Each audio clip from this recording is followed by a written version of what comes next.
Hello, everyone, and welcome to Hope. My name is Tammy Lynn Connors, and this is my podcast and YouTube channel, helping other people evolve. Today, I have Rory with me. Hi, Rory. How are you? Hi, Tammy. How are you this morning? I'm wonderful. Thank you for having me on your podcast and your Zoom meeting. I'm I'm super super, grateful for this opportunity. yeah, and I'm super grateful to have you here. So, just for anybody that doesn't really know what Hope is, my mission and vision when I started Hope was just to help people, whatever you're going through in life. I feel like everybody goes through struggles. And sometimes people are at home and they feel like they're all alone in their struggles and nobody else is going through what they're going through. So I share these stories, these incredible stories that people unfortunately have went through struggles, but fortunately are getting to a strength with their struggles. And I love that people are out here sharing their stories to help other people. And maybe you'll hear Rory's story today and it might relate to you a little bit and it might not. But you might hear a story today and be like, holy crap, this man is still walking, breathing, and doing things in life after all the struggles that he went through. And maybe it'll help you get out of bed today. Maybe it'll help you walk out that front door and just take a deep breath and be like, it's all going to be okay. So, Rory, you're in Minnesota? Correct. Correct. Okay. Are you right on the Minnesota-Wisconsin border? Not necessarily. I'm kind of in the southeastern portion of Minnesota. Okay. Okay. I think I did you say something in your book about you went to Wisconsin though or something? I feel like I've done some traveling around absolutely over okay. the years, and yep. Okay. So I came across Rory's book on, I think it was a Facebook post or something, and it says, well, you can see behind him. Well, you not if you're watching the podcast, I guess you can't. It's called A True Story. Should Have Been Dead. Lessons from a Crack Addict who, what's it say? Broke free. Yes. Broke free. Yep. Broke free. So of course, anybody that knows me knows that like caught my attention right away. And for one thing, it caught my attention a lot because my ex was a crack addict. So that kind of caught my attention also. But anything with addiction always kind of grabs me because many people know that I've been clean and sober for 20 years. And so I immediately, yeah, woohoo, thank goodness, man. I thank God for that all the time. And The world's a better place. yes, it is a much better place. My world, everybody else's world with me in it that way. So Yes. I immediately ordered the Audible. Like I didn't hesitate. I ordered it right away. And I know that the lady did the book with you, she messaged me and you guys were doing a contest or something to win a book. And I said, if I won, give it to somebody else. I've already ordered it. And I reached out immediately, like, hey, I have this podcast. I didn't even know your story yet, but I knew that it had to be phenomenal. So I started listening to your book and I never stopped. I listened to it from the beginning to the end within like 2 days, just whenever I had free time, because it was so good, Rory, and so powerful. So I guess, like I said, when we started chatting in the beginning, I don't want to hear your whole story because I want people to get your book to hear your story. But if you could kind Yeah. of go back a little bit and just, tell us who Rory it was and what you're doing now, and we'll just kind of have a conversation about that. So Rory was, I was addicted and consumed by the grips of the addiction, and I had lost all control and all sense of making right or good decisions. I had become a defect of society, as the world likes to put it, and I was.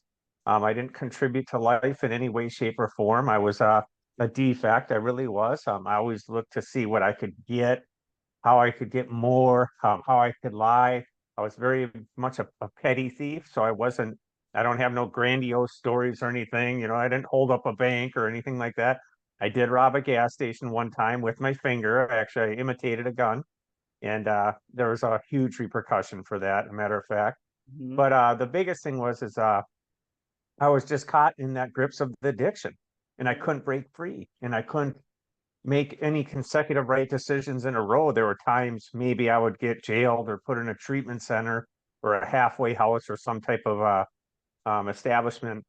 But as soon as I got out, I went back and I just couldn't get free of it. And I know there's people out there, and I think that's awesome what you're doing, Tammy, because there's people sitting at home and they can't break that addiction. They'll try or they'll wake up and I'm not going to do it today. And 9:30, they're already at the liquor store. They're already and I just, if anything I can do here today is let them know that you can break free and that there is another way. And your past doesn't have to define you, and you get to decide how the story goes, Right. but it does take true strength. It takes perseverance, and you have to want it.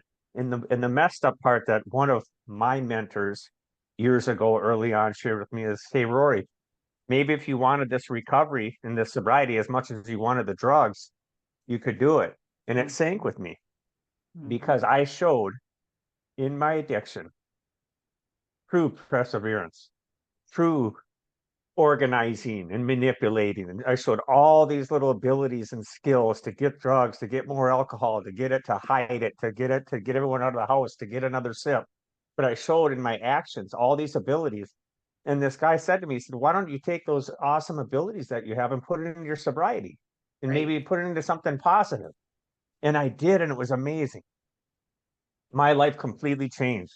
And not to give too much away, but the town that I live in right now, which I'm never going to leave. I just love Rochester, Minnesota. They loved me, they nurtured me, they grabbed me up. They jailed me because I was no good. Then they hugged me and they gave me food and put clothes on my back. The shelters did, and uh, taught me to trust again. And over time, or maybe that's something that I was willing to have again, because coming from the streets. Um, Living homeless for years in the streets, you become very untrustful Mhm. to everyone everywhere. And something I want to not stop, but I want to just talk about quick before I continue on, that I don't think people realize, and only people that have been homeless also do, and I just want the world to know it, now we share it, Yes. is we know that we look different. We Mhm. know that we're dirty. We know that we smell. We know that we're different. We know that. So when you go to the grocery store and the guy's standing out front, and you kind of look at him, you look away because you don't want him to ask you for anything. We know that, and it's our doing. We understand that, but I just want people to understand that we know that we're different, and Mhm. that's one of the things. Not to justify it, but that's one of the things that makes it harder to reemerge from the depths of hell. We're less than. We're literally less than, and we know it. We're out there. No, I'm fine, and I look great, and whatever. Maybe sometimes when there's enough drugs in us, maybe we think that for a minute, God, Right. I look good. But Right. but we know. And I just want people to know that. We know that. And that's part of what makes it a little bit hard, because we know we're different. We know we're less than. We're not in a good place. We know that you don't want your kids near us and you're intimidated and you're scared. But it makes it a little bit harder to come back up and resurface and breathe that fresh air again. Yes. So this town, oh my God, Rochester, Minnesota. This town has been so good to me, and the irony in it. And like I said, I won't share too much out of the book, but when I was living homeless in this town, there's this little shitty laundromat down on the main drag, like in the middle of town on the one of the busiest roads. It's called Third Avenue. And when the shelters were full, I would go down to that old laundromat and I'd jimmy up next to a warm dryer on a cold night, January, February, 20, 30 below zero, just miserable out. Um, and I'd sit in that laundromat. And come morning, the police would usually come by and they'd get out of here, they'd kick everyone out. Mhm. But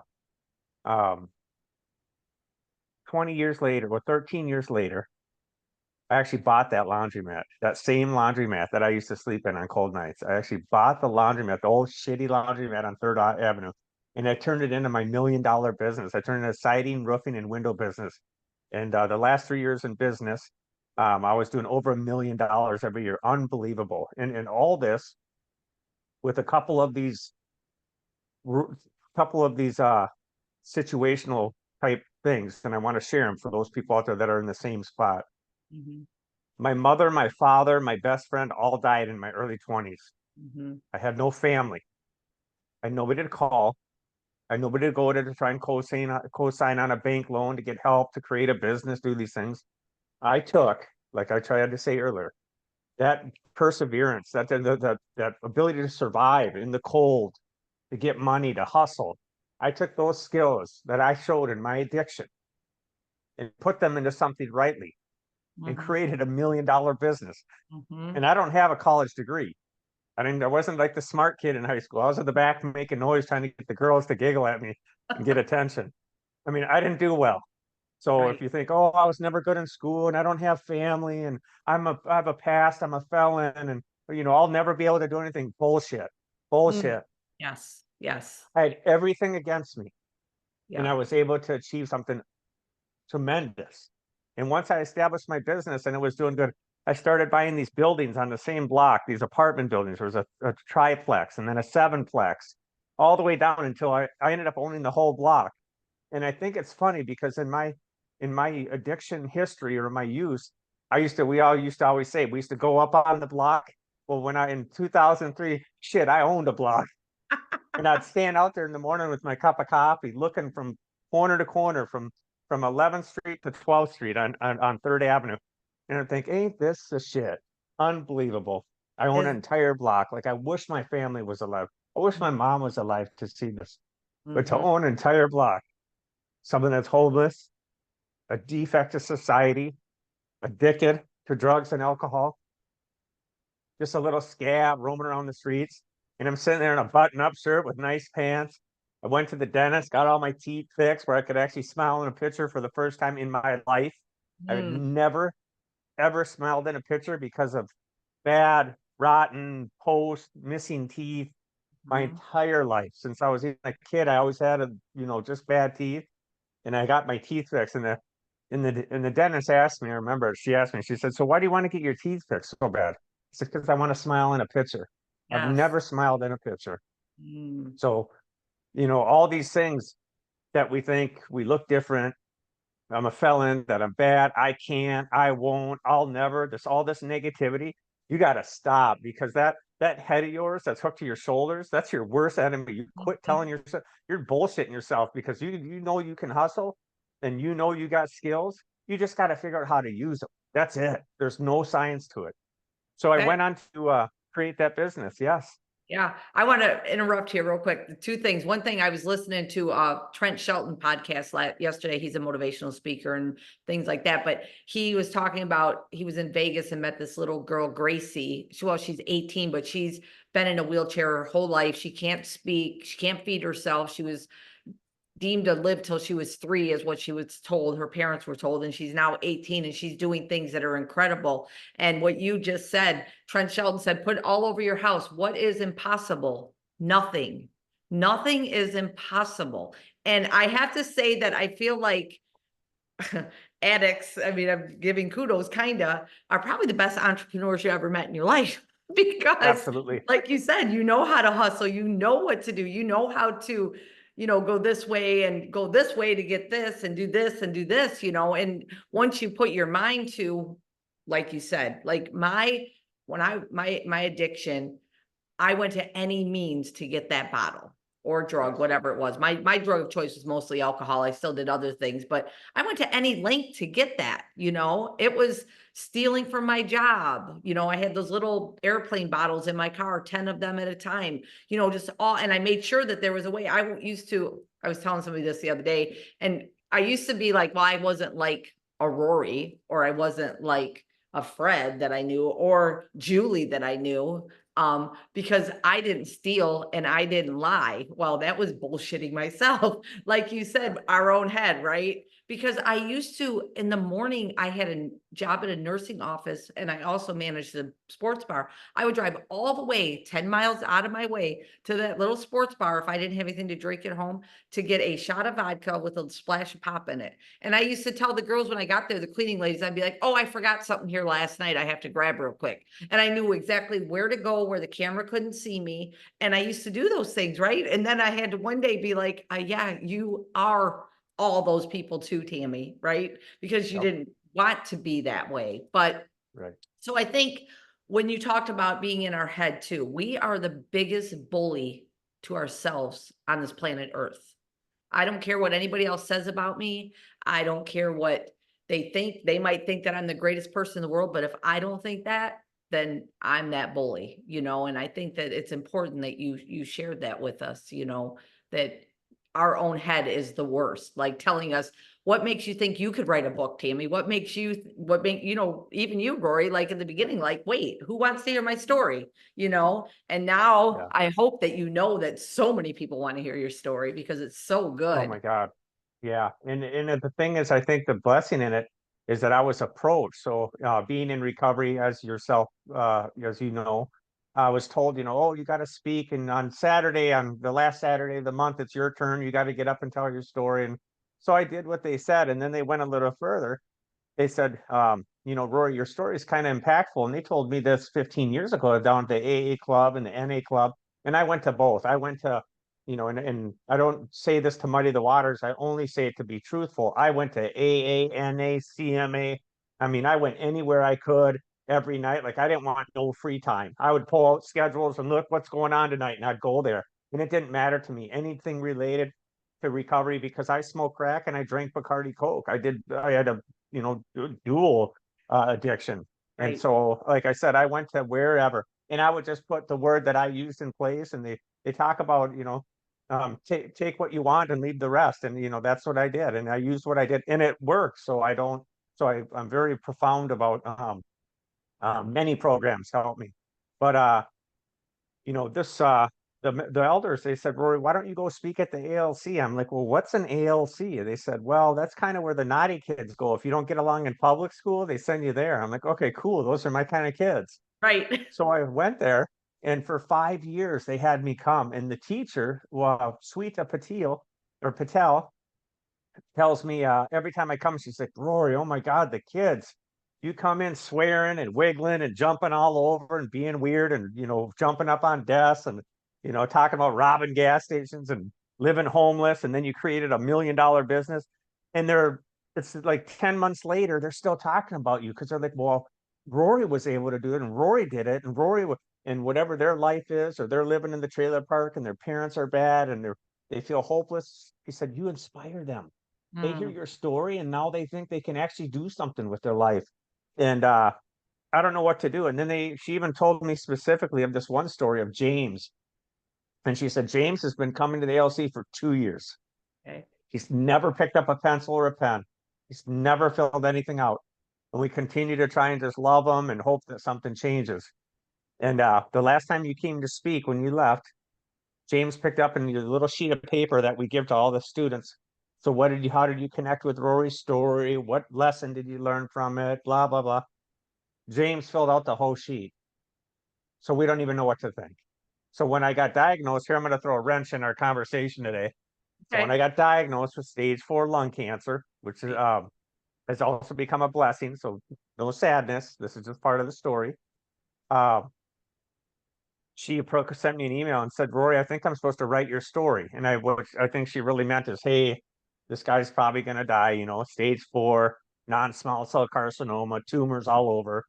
And kind of felt more motivated to, hey, let's write a story quick before he dies. And so Right. this poor lady, Aw, sweet up to tell, this poor, wonderful, graceful woman sat for 2.5 years every Saturday for 2.5 hours, listening to me tell all these stories of streets and how these people helped me and lifted me and gave me hope and inspired me also. And mhm. from it, she created a book. And the book released on Amazon. Now I'm going to give a little plug, but the book released on Amazon January 7th of this year, like 6 months ago. Okay. And it's sold in 5 countries already. We've sold over 3,000 copies. And I think because someone else approached me, because I can get my ego going and I can get thinking I'm kind of cool or funny, but because she approached me and wanted to write it, it made it all the more real, raw, and authentic Mhm.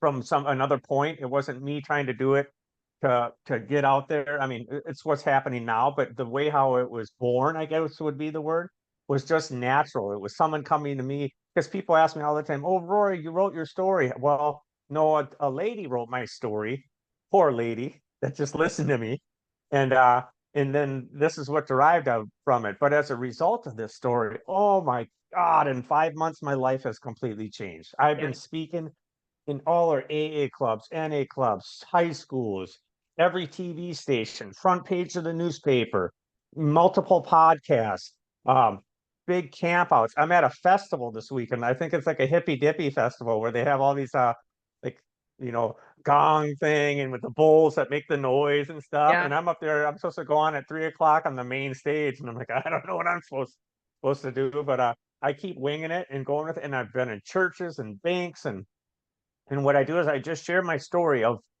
that dark, Mm, cold, scary, alone, no hope, no faith, mhm, nothingness, mhm, empty, still, mm, to slowly, a little bit at a time, not giving up and right, knowing that I'm worth it, that I mm, matter, and becoming a part of life, people around me, slowly, a little at a time, very untrusting, sure. and becoming the man that I then finally became today.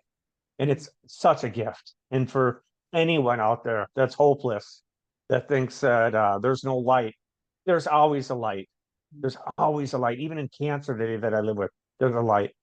Sometimes it's just harder to find it. I sure. think that's how I want to say that saying. There's always a light in there. There's always a light at the end of the tunnel. Sometimes it's just really freaking hard to find it. It's really hard to see it, but it's there, I promise you. So today, I don't let my cancer define me. Like, oh, I'm sick. I got cancer. It's on my bones and my blood. I'll never be in remission. Poor me, woo woo. You know what? I fucking felt poor me for so many years that I just don't want to do it anymore. Mm, I can't. That negativity and shit has no place in my life. And even if I only have 10 days, Tammy, even if I only have 3 days, I'm going to choose how I spend it. mhm, Even if I'm sick or I don't have much time left, I don't give a shit. I don't care. I've fought all my life. I've been through so much. People have no idea until you read my book what I've mhm, gone through. And you yeah, think I'm gonna fucking curl up in a corner and live and give up? It's not happening. It's not gonna no. fucking happen. I've been traveling on the world. I've been doing amazing stuff. It's some of the stuff I never dreamed of. And so Mhm, I will not let it define me. Period. Anything. yeah. So That's the resilience that I've heard in your book too. I know I listened to I listened to the whole book, but the one part when you were on the phone with something Mike, um Indian Mike. Yeah. Indian Mike, and I think you were complaining or whining about something, and he hung Yep. up on you. And he Yep. said, if you would think, what was it, more about If you others weren't and thinking yourself? about yourself so much, maybe it wouldn't be so bad. Click. And I'm Yeah, like, oh, yeah, F you, buddy. And then right. and the first time I was down at the club and I told him about, oh, it's Thanksgiving. It's the only holiday a year that my mom and my brothers would get together and we'd call a truce and we'd behave. And but it meant something to me. And I was getting kind of heart to heart with them. I'm like, oh, it just mattered. This was a big deal for me, buddy. It was like my family, woo, woo. And, he looks at me and he says, maybe if you weren't thinking about yourself so much, it wouldn't be so bad. And I'm like, what an asshole. So I Right. went home and then that night I called him and I said, Mike, I shared some intimate, personal stuff with you, and then you're going to be a dick. Like, come on, man. It's Right. taken me this long to even open up to you. And you know what he says to me? Maybe you didn't hear me the first time. If you weren't thinking about yourself so much, it wouldn't be so bad. Click, and he hung up on me. And I'm thinking, I'm going to go burn his place down. I know where he lives. I'm going to go put a little gas around the perimeter and light it on fire. And I was pissed. I was so pissed. But today I understand what he meant. Mm, And in our programs and in recovery, sometimes they talk about go do something for someone else. mhm, One of our books that says nothing more ensures immunity to alcoholism, the big book, uh, except for intensive work with others. So intensive work with others. Like, so basically go help someone or go do something which will remove you from yourself, that head part that we were mhm. talking about earlier. And I'm Yeah. like, oh, bing, light bulb. But until you do it, do you understand? So I'm out building a ramp for someone in a wheelchair, doing this or volunteering.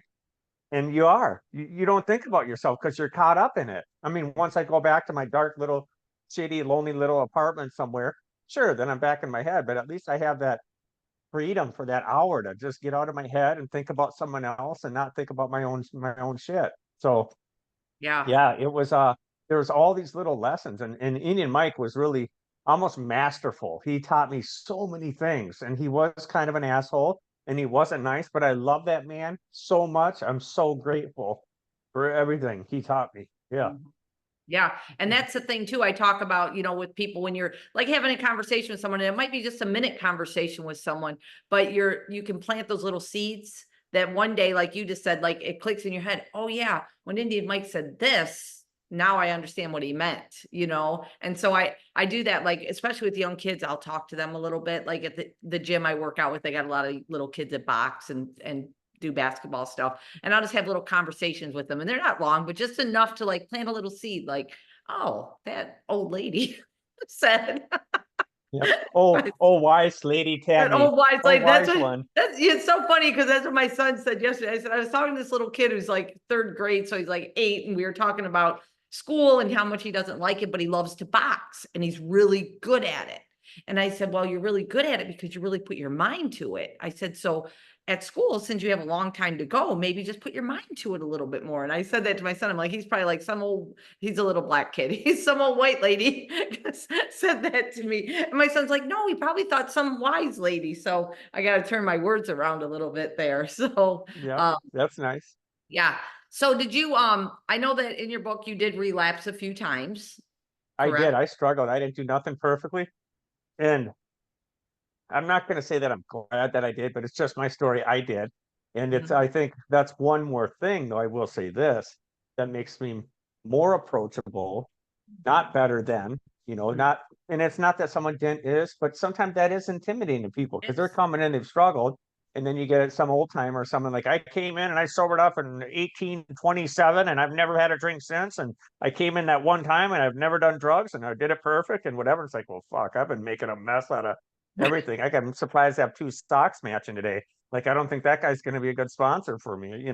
But it Mhm. is, there's an intimidation factor and it's real, whether admitted or not, it exists. So, me, and this is one of my favorite things, even speaking, and doing what I'm doing with my book and everything right now. I don't look like some fancy whatever. I'm a goofy looking dude. I talk fast. Sometimes I swear too much. I wiggle and shit. I move a lot, like in my chair. I wiggle around. I'm great on stage because I pace back and forth. But I love it that I'm not intimidating and better than. And another thing that Indian Mike taught me, which kind of relates to this, is I came into the club one day and he says, "Hey Rory, your neck must hurt." And I thought, "Oh boy, what's he gonna say? Why, Mike? Why does my neck hurt?" And I thought it was gonna be something vulgar. So, but it wasn't. He says, "Hey Rory." I said, "Mike, why does my neck hurt? Why does my neck hurt?" He says, "Rory, you're always looking up and down to everybody. You always want to be like him. He's got a pretty girlfriend and a nice car. Or this guy, he's holding a sign, he's begging for money, and he needs to get a job, and he's a piece of shit." He said, "Why don't you start looking at people instead of up and down to people? And if you look just at people, your neck won't hurt so much." And I Hmm. thought to myself after he told me, what is he talking about? This dude is always saying the dumbest shit that, like, God, that doesn't even make sense. Like, go smoke some fucking weed or relax, dude. And today, 20 years later, I'm like, oh my God, am I a slow learner? It took me 15 years to figure it out. He was right. I always looked up, either people were less than me or I wanted to be like someone else that was greater. Like, put your 2 feet on the ground and get right here and talk to people. Mhm. And being like, this is the takeoff of what we were talking about. Being that I'm approachable and not intimidating, and now I've learned how to talk to people, not up to people or down to people. That's when I start making true connections. This is Mhm. what it's been all. This is where I've been fucking up the whole time. It's like I got excited, like found out, the Right. secret to the world or whatever. Part of my recovery, part of relationships with another human being. My wife, I've been with 10 years. Oh my God. When I was back in the day, any smart woman, they didn't make it past a week and they're running. All I saw was the backside of them running away from me. And thank God that they did. I had Yeah. nothing to offer, Tammy. I was an unlovely creature, Mhm. disgustingly antisocial, like the big book says.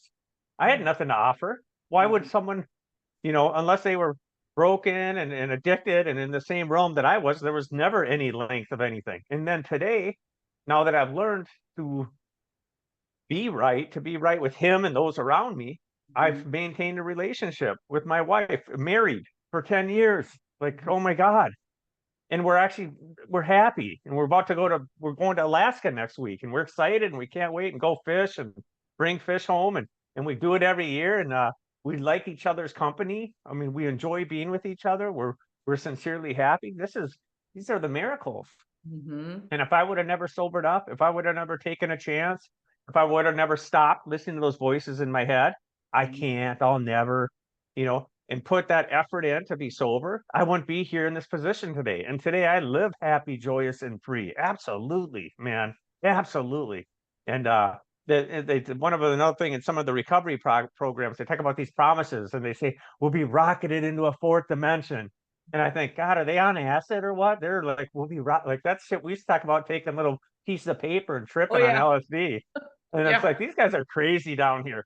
And you know what? Just like stuff from Indian Mike, I know what that means today. I know what it is because I am. I'm like doing stuff I never fucking dreamed of. I never would have imagined.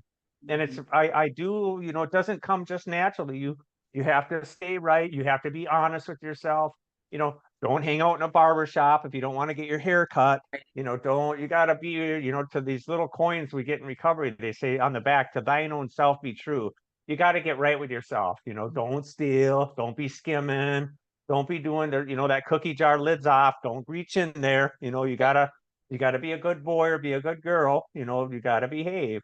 And if you don't expect the rewards and the excitement and all the that comes with it. You gotta behave. And sometimes for people like us with a past, with some of these bad habits, it can be hard. But if you're willing to change all that and go in 100% wholeheartedly, yes, you can know a life you've never known. Absolutely, I see it all the time. I've been allowed in over 100 men's lives. Actually, now we can say hundreds, in recovery with addiction and whatnot. Over 200 men in my town that have allowed me into their life to walk through recovery and steps and sobriety with them.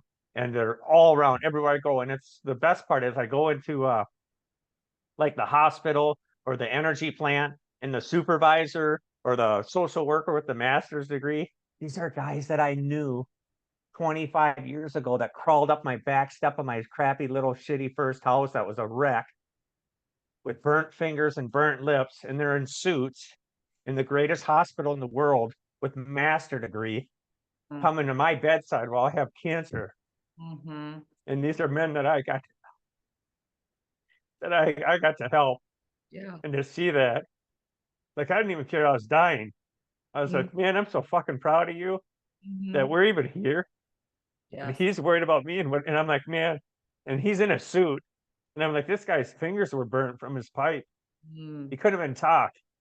And I'm like, right. is this? So I was like, I'm good. Yeah. I'm okay to die. I'm seeing another miracle. Like, I'm right here witnessing in front of me.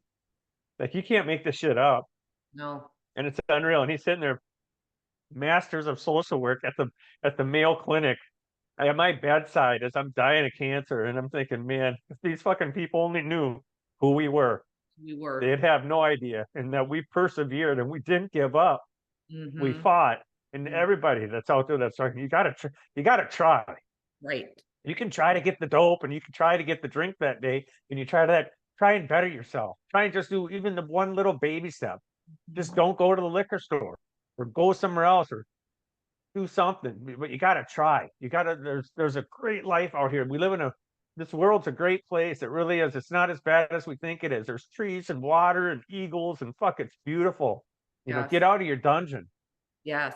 Yes. And like you said in the beginning, get out of your own head. And one thing and we're gonna wrap this up here pretty soon because I know you probably got a busy day ahead of you. But one thing that I always say, especially to people that are newer in recovery, is the biggest thing that I always think to myself is, man, remember how sick I was those last days that I decided to quit.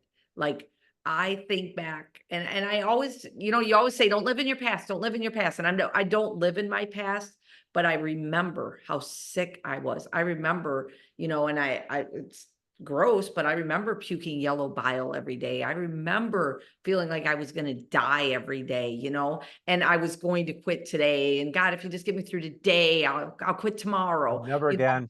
Yeah, Yeah. and I remember how absolutely sick I was, and I tell people that, like, just remember why you quit and how sick you were, and I get, I'm one of those people that I have been blessed that I've never went back. When I quit, I knew. So a little Rory, real quick. My dad died at 34 years old from alcoholism. He drowned in our bathtub, and when I quit, I was 37, I think, right around 37.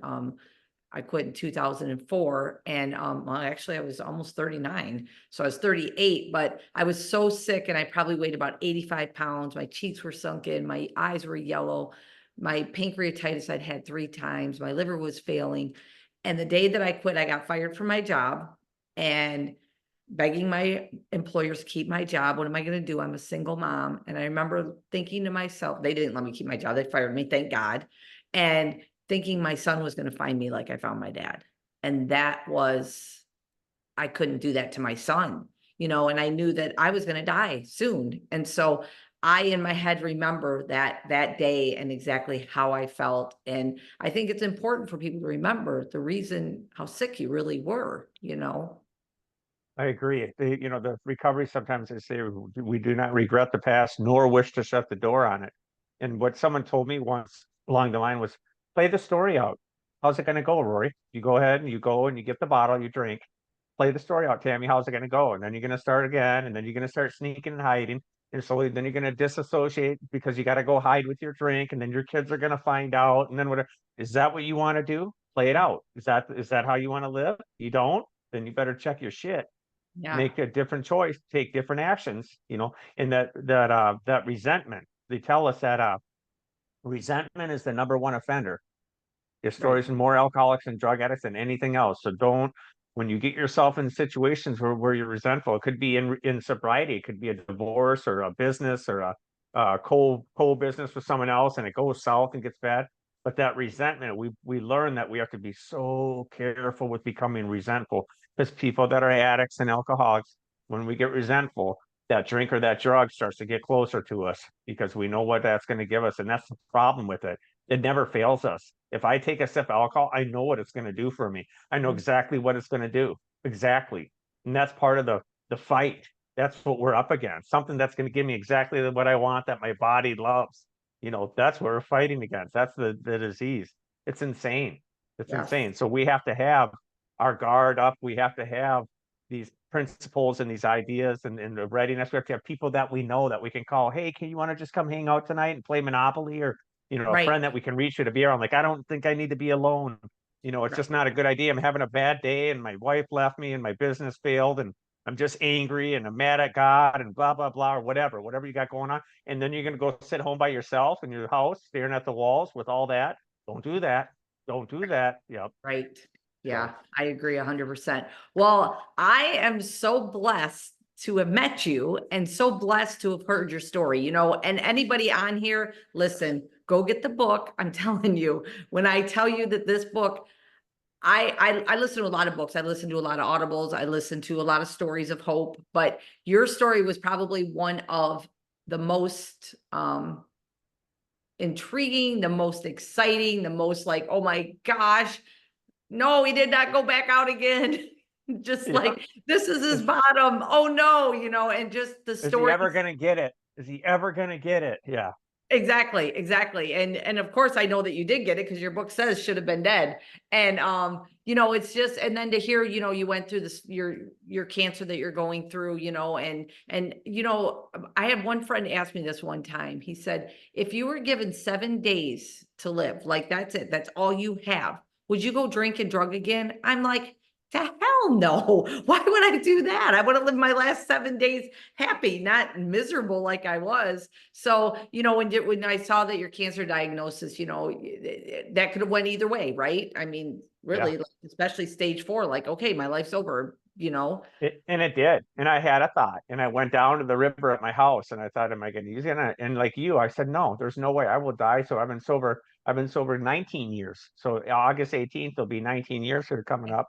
So over 18, but it's not. And I played it out. I played the story out like I've always told everyone and preached, and I don't want that. I want to live my last days, however, and I want to live them with hope and excitement and fun. And and I every day I fought, and I went from a wheelchair to a walker to a cane, and now I run around like a crazy man. So it's Yeah, unreal. that's awesome. Well, Rory, thank you again. And they could get your book on Amazon, correct? Correct. It's on Amazon, Kindle, audiobook. So it's digital audio, it's paperback, and it's only $10.99. So when Amazon said, "Do you want to charge 17.99 or $10.99?" We said $10.99 because we have Yes. no interest in making money. And any time that are positive. The income for sales exceeds the marketing and what we spend. We buy books and we put them in the prison systems in Minnesota. So we have, just so the world knows, we've never received a single dollar from any of this. So all the money goes right back into, and as of 2 weeks ago, I actually got approved with my background check, which I don't know how. That's what I do. I've got, 20, 15 years of being good, almost 20. But uh, so I got into the Department of Corrections in Minnesota. So I've been going into the prisons now. It's absolutely unbelievable. Absolutely unbelievable. Awesome. Well, Rory, have a great trip to Alaska. Have fun this weekend at the Hippie Fest. I can't wait Yep. to see how that is. Now, are you on social media? Do people follow you on social media or anything? They can. They can go on Facebook and find me at Rory Londer Speaker, RORYLONDER Yeah. Speaker.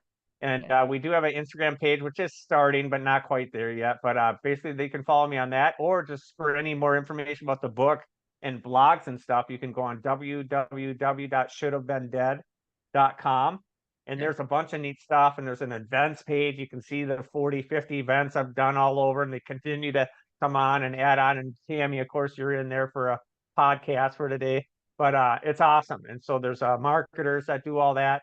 And like I said, it's growing and we're learning. So we don't even know what we're doing. I get up and I try and do what I can and not lie and I'm profound on being real, raw, authentic, and natural. I never pre-script. Even when I speak, I don't have note cards. I go up there. I spoke at a church called Access Church in North Branch 2 nights ago. And I went up on the stage and it was a large audience. And the guy's like, "Don't you have like a?" I said, "Nope." And I just went and did what I did. And by the end, everyone's crying and clapping. And so that's what I'm going to do. I believe that God, and not to become religious here, but it's not. It's just about spirituality. But I believe God has given me this time with cancer, and this is what I'm supposed to be doing. So as I told Tammy, I don't know if I have 10 days or 10 years, but I can't think of a better goddamn way to spend my time than run around the world telling them how I came from hell to having a happy and productive life and even maintain a relationship with another human being. That's Mhm. like, for people like me or us or whatnot, that's a big deal. Right. And Right. she still likes me. I Yeah. don't want to screw it up. Exactly. Well, once again, Rory, thank you so much for taking time out this morning to be on Hope. I surely appreciate it. And I can't wait for people to read your story and give us feedback on that. And everybody, I just want to thank you so much for getting on Hope.